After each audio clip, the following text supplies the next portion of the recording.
Hari ini rekan Jati senang sekali Radio Jati FM bisa hadir di ruang onkologi di Rumah Sakit Umum Zainal Abidin, Kota Banda Aceh, dan mungkin Anda pernah melihat dan pernah mengetahui onkologi ini seperti apa, ada siapa, ngapain ya. Nanti kita akan bahas. Hari ini tema menarik, hantu itu bernama kanker. Memang dia hantu atau seperti apa? Nanti kita akan bahas lebih banyak dengan tamu saya. Bukan tamu ya, seharusnya saya jadi tamu hari ini. Ada Dr. Heru Noviat, spesialis anak hematologi onkologi. Assalamualaikum Dr. Heru. Waalaikumsalam warahmatullahi wabarakatuh. Selamat datang ya. Selamat datang di gedung onkologi ini ya, di ruang Tursina 1 ya, di lantai 3. Di sini tempat kita merawat ya, khusus untuk pasien-pasien kanker yang menjalani kemoterapi. Ya. Dan senang sekali hari ini kita juga bisa melihat langsung ruang rawat kemonya yang selama ini kan mungkin rekan Jati juga pernah ya salah satu keluarganya yang berada di sini, dan kemudian kita turut merasakan ternyata kanker itu sangat dekat dengan kita loh dok ya. Tapi sebelum ya kita membahas banyak, tapi sebenarnya kanker ini apa sih dok? Dan kenapa dia sangat sedikit mengerikan? Terima kasih ya Putri. Memang kanker itu belum semua awam atau masyarakat kita mengenal secara detail ya. Mungkin ya untuk mereka-mereka ada yang pernah mengalaminya saja, misalnya keluarganya atau orang tuanya yang kena kanker, itu aja yang baru mengenal apa itu kanker ya. Jadi memang masih menganggap itu hal yang menakutkan ya. Memang ya menakutkan ya kan, tapi menakutkan dalam arti kita nggak boleh lari ya, nggak boleh lari dari kenyataan ya, bahwa dengan teknologi yang baik sekarang itu kanker itu bisa disembuhkan. Dan kita gimana taunya dok kalau misalnya kanker ini ada di dalam tubuh kita? Yang kebanyakan kan pasien ya, atau misalnya penderita kanker sendiri itu merasakan bahwa kayaknya tubuhnya baik-baik saja, tapi kenapa ketika mungkin waktu diperiksa nih, kan ada tuh kadang udah deh memberanikan diri untuk periksa, tiba-tiba tuh yang berawal dari tumor kemudian bisa menjadi kanker, dan tiba-tiba ini ukurannya sudah besar pada tubuh mereka. Kerjanya kanker ini gimana? Kenapa awalnya kita nggak tahu, tiba-tiba ada? Kan kalau flu kita udah ngerasain nih flu gitu kan, nah kita tahu ini flu. Tapi kalau kanker ini terkesan kayak diem-diem tapi dia bekerja dok. Iya benar ya. Jadi memang ya untuk gejala kanker itu tergantung jenisnya ya, tergantung letaknya ya kan. Untuk jenisnya kita membagi ya, kanker itu kanker darah ya, atau kanker dari tumor solid ya, tumor padat ya. Nah, kenapa sih ada kanker ya? Jadi kanker itu bukan penyakit dari luar ya, bukan misalnya infeksi, ada kuman, misalnya ada virus, ada jamur ya kan, tetapi adalah dari sel tubuhnya sendiri. Jadi manusia itu kan ada miliaran sel ya, miliaran sel dia yang tumbuh, yang selalu digantikan dengan yang baru ya kan. Masing-masing itu ada umurnya yang khusus. Nah, kanker itu adalah di mana tubuh itu nggak bisa mengontrol ya, mengontrol sel-sel tubuh yang harus menggantikan itu ya. Untuk misalnya ini perlunya 10 ya, dia nggak bisa mengontrol, perlunya 10 dia buat 1000 malah ya kan. Nah, padahal yang 1000 itu bukan sel yang normal ya, sehingga mengganggu ya kan organ tubuh lainnya yang tidak perlu sel-sel tersebut. Nah, karena terlalu banyak sel itulah makanya terjadi gangguan. Makanya kadang-kadang kanker itu gejalanya tuh nggak nampak, tiba-tiba contohnya udah ada ya kan, karena terutama memang yang harus kita waspada adalah kita harus mengenali dulu. Iya. Mengenali gejala kanker itu apa, ya kan? Ya yang pertama itu kan pucat ya. Pucat, ada perdarahan tiba-tiba ya, mimisan, ya, kemudian biru-biru di tangan, ya. Itu salah satunya ya. Kemudian ada gambaran mata kucing. Ya, itu khusus untuk retinoblastoma, matanya itu akan memantulkan sinar di sinari, ya. Kemudian berat badan turun, kemudian demam yang berkepanjangan, ya kan. Misalnya dia demam, kasih obat, temperaturnya turun, ya, kemudian dia naik lagi terus saja, ya. Kemudian juga berkeringat malam hari, batuk-batuk. Ya, kemudian keempat, muntah, ya, muntah yang tanpa sebab muntah. Dia mengeluh sakit kepala, dia kejang, dia lumpuh, ya, itu tanda-tanda tumor otak. Ya, kemudian perut yang membuncit, kemungkinan hati dan limpahnya itu yang membesar, ataupun mungkin ada suatu massa atau tumor lain di perutnya. Kemudian sakit pada tulang, ya. Nah, semua itu kita harus waspada. Dan satu lagi adalah benjolan. Nah, jadi benjolan, semua benjolan itu adalah tumor tersebut. Tumor itu bisa jinak atau bisa ganas. Maka kalau kita mendapatkan benjolan tumor tersebut, kita harus benar-benar menentukan apakah tumor itu ganas atau jinak. Atau tidak. Nah, biasanya kalau yang ganas itu dia membesarnya cepat, ya kan. Kemudian nggak ada keluhan malahan biasanya. Oh. Ya, jadi nggak ada tanda-tanda sakit, nggak ada tanda. Tapi dia semakin membesar. Makin besar terus besar cepat. Ya, mungkin hitungan minggu pun, ya tadinya sebesar kacang hijau bisa jadi sebesar telur ayam. Misalnya. Dan apakah pemicu si kanker ini sendiri juga salah satu dari gaya hidup kita, pola makan kita, atau memang ada salah satu garis keturunan yang memungkinkan kita akan terkena kanker, Dok? Ya, jadi khusus bisa untuk anak itu kita sulit untuk mencegah. Ya kan, akan mencegah terjadinya kanker itu sulit, ya, tapi kita harus mengetahui adalah faktor-faktor risikonya. Faktor risikonya pertama adalah mungkin kita dalam keluarga itu yang ada kena kanker, ya, kemungkinan ya anak tersebut juga bisa akan muncul kanker di kemudian hari, ya. Kemudian genetiknya sendiri yang yang sudah dia lahir, ya, misalnya Down syndrome atau yang lain-lain itu kemungkinan, ya. Kemudian lingkungan yang paling sering, ya, lingkungan yang mulai dari asap rokok, polusi, pestisida, makanan. Nah, putih aja sering makan, ya.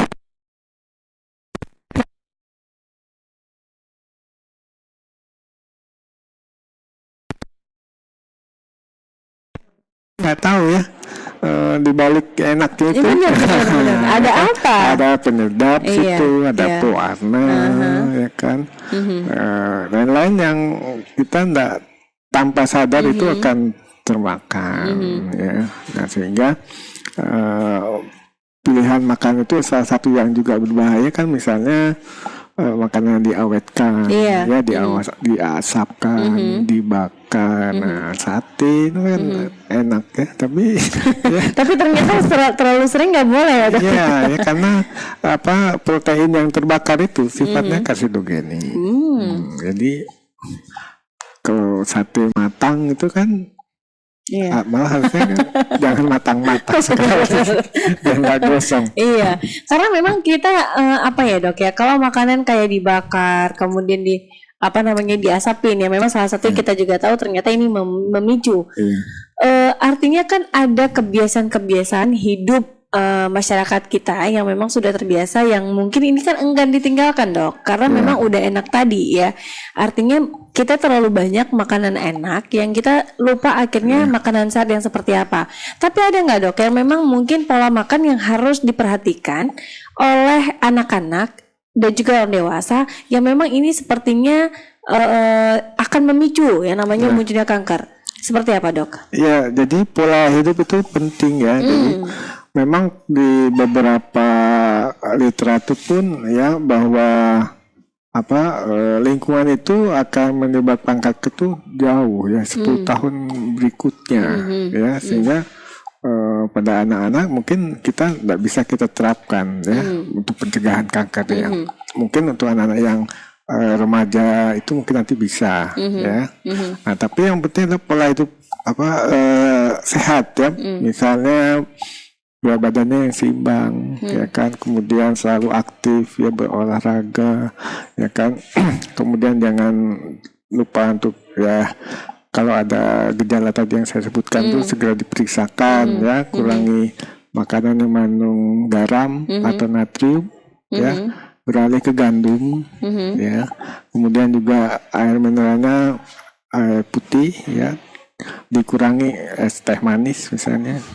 Nah, kemudian itulah satu lagi, hindari makanan diasap itu sama dibakar. Ya mungkin sekali-sekali boleh lah. Sesekali, 2 kali, 3 kali, Dok. Ya, sambil ngundang saya boleh. Dan ini rekan Jati, Anda nanti boleh bergabung bersama kami. Anda boleh menanyakan hari ini seputar hantu itu bernama kanker ya. Ternyata memang benar kayak kata dokter bahwa dia tidak kelihatan gejalanya ya, tapi tiba-tiba sudah muncul seperti itu ya. Dan Anda rekan Jati boleh WhatsApp Jati FM di 0811 688 1036. Dan sebenarnya, Dok, kita kan nggak tahu nih, tiba-tiba nanti ada kanker yang misalnya ini disebut dengan kanker otak dan sebagainya. Tapi mungkin dokter boleh menjelaskan ada berapa macam jenis kanker sebenarnya, Dok?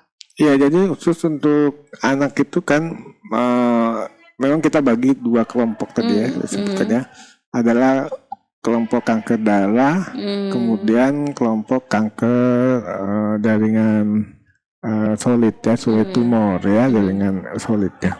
Untuk kanker darah itu contohnya adalah leukemia, kanker darah ya, bisa ALL atau AML ya. Bisa juga limfoma ya, kelenjar getah bening itu termasuk kanker darah sebenarnya. Ya kan?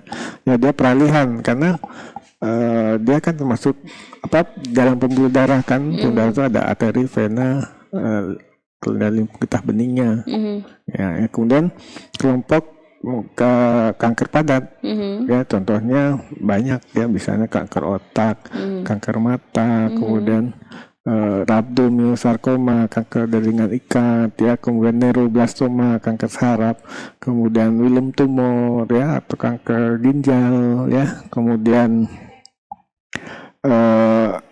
osteosarkoma ya, kanker tulang ya, kemudian bisa juga teratoma ya, semua dari jaringan ikat yang lunak tersebut bisa menyebabkan kanker yang dibedakan sama kanker darah. Nah, yang membedakan kalau kanker darah itu nggak ada stadiumnya, tapi kalau kanker solid itu ada stadiumnya. Dan apa namanya, kita kan yang bikin khawatir itu adalah banyak orang tua ketika si anaknya nih, Dok, yang memang udah dicek, kemudian dokter menyatakan bahwa oh ini ternyata anak ibu mengalami kanker misalnya. Kemudian ketika sudah divonis si anak ini mengalami kanker, ada nggak, Dok, sebenarnya peluang dia untuk merasakan bahwa ini akan sembuh total dari kanker, atau dia harus melakukan beberapa tahapan yang memang ini bisa mengurangi dari penyakit dia ini, atau memang udah gak akan bisa sembuh? Iya, baik. Jadi memang pengobatan kanker itu ada 3 ya, ya, kemoterapi, ya kan, operasi, kemudian radioterapi ya. Nah, semua itu memang tergantung tumornya ya, pilihannya. Ya, nah, kalau dan juga prinsip dalam pengobatan kanker, semakin dini kita mengobati, hasilnya semakin baik. Ya, semakin lambat kita mengobati, hasilnya semakin buruk. Nah, jadi kalau kita sudah divonis kanker, maka harus segeralah kemoterapi. Ya, nggak perlu nunggu nunggu lebaran dulu. Iya, Banyak iya, ya iya, iya. Jangan dok, takutnya nunggu, ntar kita puasa gitu ya ya. nunggu ada saudara yang mau naik Iya, nikah. benar. Ya. Kadang ada kayak di persiapan yang gimana gitu ya, karena takut tadi dok, mungkin memikirkan bahwa ini kayaknya nih bakal hidupnya nggak lama seperti itu. Iya, itulah prinsipnya ya. Semakin cepat kita obatin, Justru semakin cepat pemulihan. baik pemulihan, hasilnya semakin bagus ya. Jadi kanker itu bisa disembuhkan ya. Insya Allah bisa disembuhkan ya kan, karena kita pun juga dengan fasilitas yang cukup baik ya, dengan juga perawatan suportif yang cukup baik ya. Insya Allah kita hasilnya bagus dibandingkan masa-masa sebelumnya ya. Dan hari ini juga ada nih dok yang menanyakan melalui WhatsApp Jati FM di kesempatan pagi hari ini. Ada Siti di Kampung Laksana nih dok yang menanyakan, Kak, kebetulan kakak saya ini mengalami kanker yang dikatakan oleh dokter adalah kanker ovarium. Dan ada beberapa persyaratan yang sudah kami lalui setelah operasi kemudian kemo. Tapi ada di berkas kemo itu yang saya bacakan bahwa ada regimen. Bolehkah saya tanya regimen itu apa? Ya. Nanti akan kita jawab. Dan kemudian juga ada yang menanyakan nih, ada Ibu Dara di Lampase. Dok, anak saya berat badannya ngestak, tidak naik dan tidak turun. Pola makannya yang memang sudah jarang mau makan ini itu. Dulunya makan sayur mau, makan buah mau. Tapi beberapa bulan ini menurun selera makan. Dan kemudian badannya selalu keringatan di malam hari, padahal tidur dengan menggunakan AC. Apa yang harus saya lakukan dok? Ya, yang pertama dulu ya. Regimen itu istilah untuk jenis obat yang kita berikan ya. Nah, jadi dalam satu protokol itu kadang-kadang regimennya atau protokolnya berbeda-beda sehingga obat yang diberikannya pun juga berbeda-beda. Ya, jadi regimen itu adalah jenis obat. Ya, jadi gitu ya. Mungkin nggak jelas ya. Langsung terjawab ini rekan Jati ya. Iya. Dan pertanyaan dari Ibu Dara tadi dok, ya, yang berat badannya tadi. Yang jelas adalah ya sebaiknya dikontrolkan ya, dipisahkan ke dokter ya kan, diperiksa lengkap ya kan, mulai dari fisiknya maupun labnya ya. Yang utama adalah kita ya untuk menyingkirkan apakah ada kanker atau tidak dimanapun ya.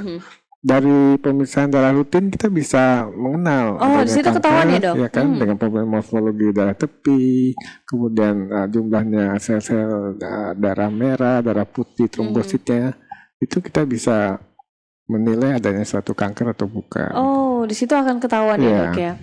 Apa perbedaannya kista, miom, dan tumor? Apakah itu jenis kanker atau itu seperti apa dok? Iya, kayaknya itu sama ya. Jadi memang benjolan juga di dalam tubuh semua gitu ya. benjolan disebut tumor ya. Tumor ada yang jinak, ada yang ganas ya. Kalau yang ganas biasanya disebut pakai noma. Karsinoma misalnya, sarkoma, sarkoma ya pokoknya koma gitu ya. Kalau yang misalnya kista itu tumor jinak, miom tumor jinak ya. Kemudian tumor ya ditentukan dulu ya sel-selnya ya kan. Berarti ada pemeriksaan lebih lanjut lagi ya dok? Ada pemeriksaan lebih lanjut lagi untuk tumor setelah benjolan itu ada dengan pemeriksaan patologi anatomi, dilihat sel-selnya apakah ada gambaran ganas atau tidak. Dan yang paling penting ketika Anda mungkin rekan Jati merasakan bahwa ada benjolan yang tidak biasa dan sebaiknya ini memang harus segera jangan nunggu sampai sakit.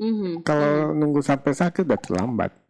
Ya, artinya kalau dia memang suatu kanker, dia udah mungkin stadiumnya udah lanjut ya, karena mungkin dia udah menyebar ke tempat lain ya. Nah, jadi jangan diabaikan. Dan ini lagi-lagi nih dok, yang seperti kita tahu bahwa banyak masyarakat kita dengan kebiasaan-kebiasaan menggunakan obat-obat herbal, kemudian merasakan bahwa ada nih perubahannya ketika minum ini gitu. Dan apakah ini juga menjadi pemicu si kanker ini semakin membesar, atau justru sebenarnya ini benar seperti yang dikatakan bahwa ini akan membantu mereka? Karena ada sebagian masyarakat mengatakan bahwa udah diperiksa nih, udah dilakukan kemo, tapi udah deh coba berobat kampung gitu ya, berobat alternatif yang memang katanya nanti akan menciut atau memang sama sekali menghilang. Justru ketika diperiksa semakin ada yang hilang, ada yang tidak begitu kelihatan. Atau sebenarnya kenapa nih dok? Boleh nggak dicampur menggunakan obat medis tapi kemudian juga menggunakan obat herbal tadi? Iya, obat herbal itu sifatnya adalah suportif, bukan kausatif. Jadi herbal itu tidak tidak menghilangkan kankernya, tapi menghilangkan gejala daripada kankernya. Nah, jadi gejalanya dihilangkan sehingga penyakit aslinya itu tetap tetap ada. ada. Ya, mungkin dengan pemberian obat herbal itu sifatnya sementara. Ya, mungkin hanya udah minum ya baik, nanti akan muncul lagi. Iya, tapi itu akan membuat dia membesar atau dia tetap segitu aja tuh dok? Iya, semakin kita terlambat kita sudah makin bertumbuh lagi, makin menyebar lebih banyak lagi. Meskipun gejalanya dikurangi. Iya, gitu. Tapi dia tetap ada. Tetap ada. Dan benar-benar hantu berarti dok. Seperti itu. Iya. Dan mungkin dok ada nggak sih hal yang harus dilakukan masyarakat kita untuk mencegah yang namanya kanker ini untuk hadir pada anak-anak? Kan kita tahu nih kadang anak-anak yang memang selama ini udah dijaga nih pola makannya sama orang tua, tapi mungkin ya di sekolahnya, kemudian dengan teman-temannya yang memang ini kan menjadi hal yang menarik sebenarnya buat diri dia. Aduh nih boleh deh hal baru nih dicoba gitu. Ada nggak dok kiat-kiat yang mungkin bisa dilakukan oleh orang tua untuk anaknya ini? Ya, memang lingkungan sangat mempengaruhi ya, bisa mencetus. Artinya memang sebenarnya seorang anak itu begitu lahir itu ada bakat untuk akan terjadi kanker. Oh ya? Ya kan? Nah, apakah bakatnya itu akan muncul? Itu tergantung selama dia hidup, ya kan?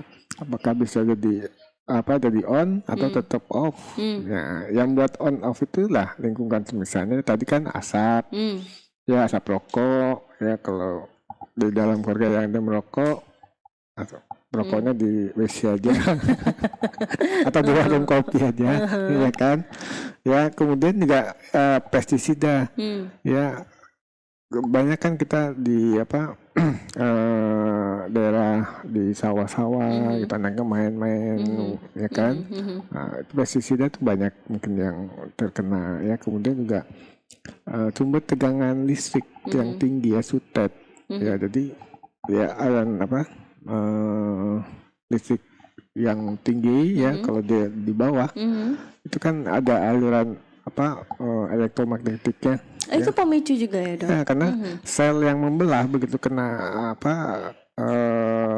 aliran elektromagnetik, tadi aliran belahnya 2 jadi 3 misalnya. Nah, ini yang buat selnya abnormal. Ya. Kemudian beri ASI. Ya, jadi ASI eksklusif itu bisa mencegah kanker.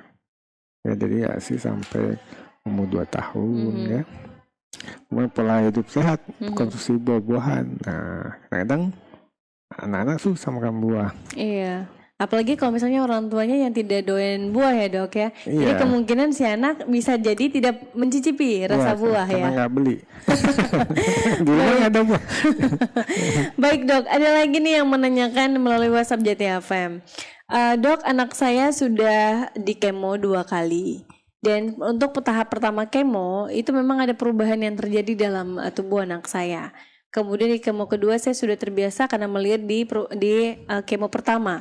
Nah, yang ingin saya tanyakan dok, sebenarnya obat yang diberikan melalui kemo itu kenapa bisa membuat rambut yang rontok? apakah zatnya itu yang memang benar-benar panas dalam suhu tubuh atau seperti apa, Dok? Nah, kemudian anak saya mengalami demam. Apakah demam ini efek dari kemo atau bukan? Dan apa boleh kita berikan obat lain yang bisa meredakan demam ini sendiri? Silakan, Dok. Ya, baik. Jadi obat kanker itu dia sifatnya malah membunuh sel. Dia membunuh sel kanker, dia juga membunuh sel-sel normal. Ya, dia nggak bisa memilih hanya sel-sel kankernya aja yang mati ya. Sel normalnya pun juga bisa ikut mati.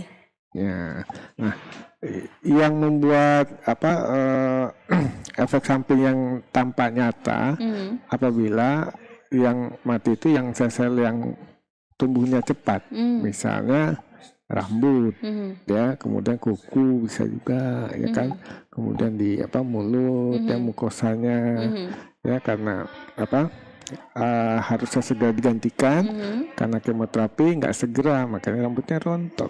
Nah, jadi setelah di kemo obatnya di stop akan tumbuh lagi, ya, sifatnya nggak permanen, sifatnya sementara, ya. Nah, kemudian kalau demam, ya memang harus segera diperiksakan, ya, karena ya obat kemo kan juga menurunkan fungsi darahnya, ya, kemungkinan darah putihnya itu akan ikut turun, ya, sehingga pertahanannya pun kurang dan mudah terkena infeksi, ya kan, kuman-kuman yang normalnya ada di dalam tubuh yang biasanya nggak menimbulkan gejala, karena darah putihnya turun, ya, menimbulkan gejala, sehingga memang itu salah tanda kita harus segera kontrol pada anak-anak yang kemo apabila ada gejala demam.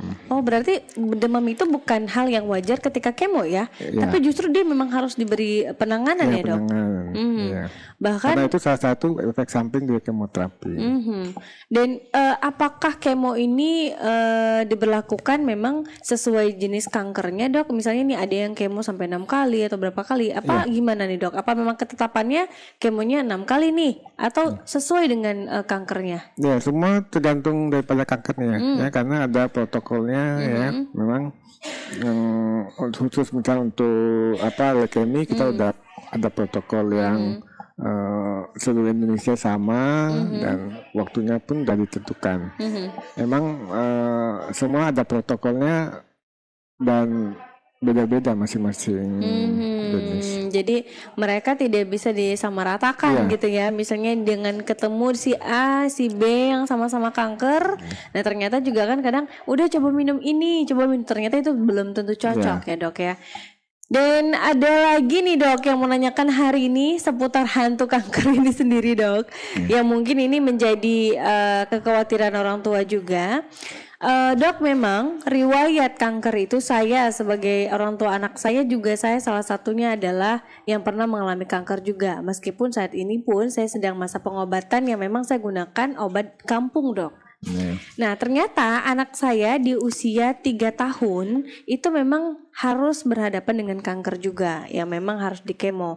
Tapi belum saya lakukan untuk tindak lanjutnya. Kira-kira, Dok, siapa dulu nih yang harus saya lakukan? Apakah pemulihan di saya dulu atau anak saya? Dua-dua. Iya. Jawabannya dua-dua, ya? Iya. Dua-dua. Ya, karena dua-dua beresiko. Iya, beresiko, ya.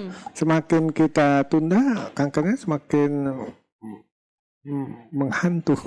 Benar. Ya kan, makin tambah besar, tambah menyebar kemana-mana. Ya, dia harus segera. Ya, nggak bisa kita milih yang mana duluan. Harus dua-duanya segera. Dan yang penting sekali, Dok, sebenarnya kan kita sering ya mendengar kadang ini udah kanker stadium 1, kanker stadium 2, stadium 3. Apa yang membedakan dari setiap stadium ini, Dok? Adalah penyebarannya, ya. Kalau 1 itu masih terlokalisir, misalnya di leher, ya.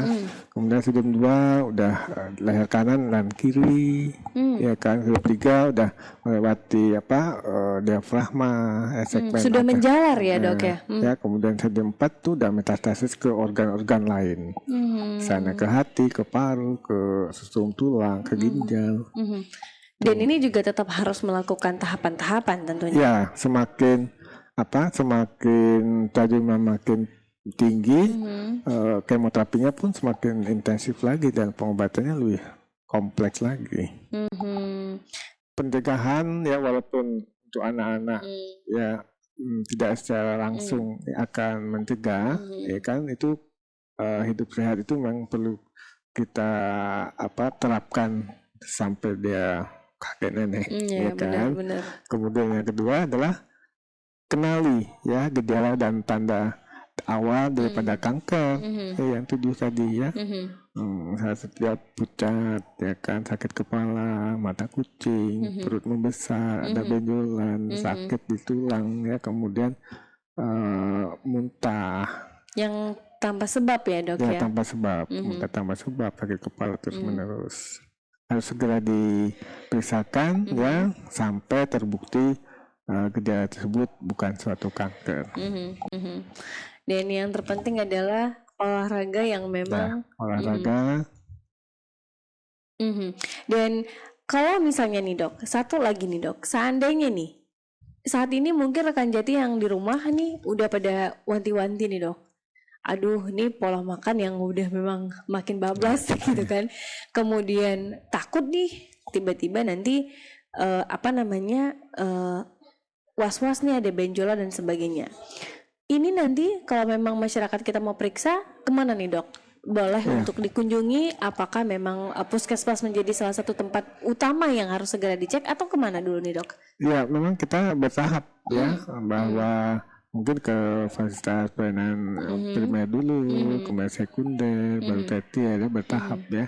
Dan mereka semua udah kita ajarkan ya mengenai gejala dan tanda kanker itu, dan mereka pasti kalau memang setelah diperiksa kemungkinan suatu kanker, mereka akan langsung rujuk. Ya biasanya mereka enggak menangani sendiri di fasilitas yang primernya. Berarti kalaupun masyarakat kita datang nih ke puskesmas, ya apa ke fasilitas pelayanan kesehatan yang terdekat ya. Dan jika pun memang ini terdeteksi bahwa pasti ada rujukan yang memang harus segera kemana gitu ya dok ya. Dan tentu salah satu rumah sakit Zainal Abidin saat ini sangat fokus juga untuk penanganan kanker ini, yang memang kita tahu saat ini saja kita sedang berada di ruang di mana onkologi ini ada kamar tursina yang memang ini adalah baik untuk orang dewasa dan anak-anak yang menjalani kemoterapi. Dan paling tidak dokter hari ini terima kasih informasi yang sudah disampaikan seputar hantu itu ternyata benar-benar ada rekan Jati yang bernama kanker dalam tubuh. Ya memang kita tahu meskipun kita udah coba minum obat-obat yang lain, memang dia mengurangi gejala, tapi dia tetap ada ya dok yang nggak mau pergi gitu ya. Selain memang dia ketemu dengan salah satu pengobatannya adalah melakukan operasi seperti itu ya. Kemoterapi, radioterapi. Iya, dan untuk Anda rekan Jati terima kasih yang sudah mendengarkan obrolan kami hari ini. Semoga bermanfaat untuk Anda, dan tentunya nanti Anda boleh menyimak kembali ya melalui Instagram Jati FM dan juga YouTube Jati FM tentunya. Terima kasih Dokter Heru untuk di kesempatan hari ini. Dokter hari ini banyak kegiatan ya sepertinya. Yang memang sudah menjadi orang tuanya anak-anak kemoterapi di sini, yang memang sudah banyak mengenal Dr. Heru. Terima kasih untuk Anda rekan Jati dan juga Dr. Heru, dan langsung dari ruang onkologi saya Putri Rosjohan dan juga Dr. Heru kita pamit. Wassalamualaikum warahmatullahi wabarakatuh. Waalaikumsalam.